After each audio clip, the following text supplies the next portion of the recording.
New York Governor Hochul is asking President Biden for more help as Suffolk County continues to try and recover from last month's flooding.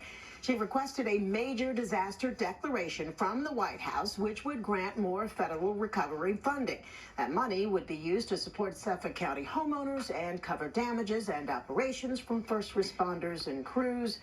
Yeah, and they got slammed hard by that flooding. They really, truly did. And just a, feast or famine, because this month we're dealing with the opposite side of the spectrum with really dry conditions. Right. And I want to give you a rundown of rainfall totals so far this month all across the tri-state. We're seeing those numbers that are running about 1 to 2, even close to 3 inches below normal. Look at Central Park.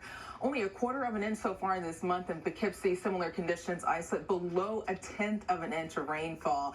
The drought monitor that was updated earlier today, and now that lower end drought, the level 1, that now includes more spots across Monmouth County, and the moderate drought is getting closer to Ocean County, so rain is needed. But this afternoon we do have nicer skies, more sun mixing in with cloud cover, and that's warming up temperatures into the upper 70s and the lower 80s. It's 78 in Central Park, about 7 degrees warmer compared to this time yesterday. Northeast winds near 5 miles per hour. Bridgeport 82, 80 in Newark, 80 in Wrightstown, and 79 degrees in Islip. Dew points in the upper 50s and the lower 60s, so it's not too bad. And northeast winds are ranging from 12 to 14 miles per hour, and it stays breezy throughout this afternoon and this evening. The combination of this offshore low as well as a recent full moon, that's the reason why we are still dealing with issues with coastal flooding, especially around the high tide cycle. We have coastal flood advisories and now a coastal flood watch that includes Westchester, coastal Fairfield,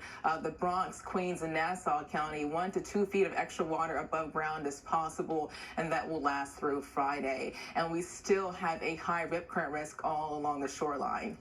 On satellite and radar, more sun is coming out and things are still mainly dry, more the same all around the northeast, but we still have this offshore low.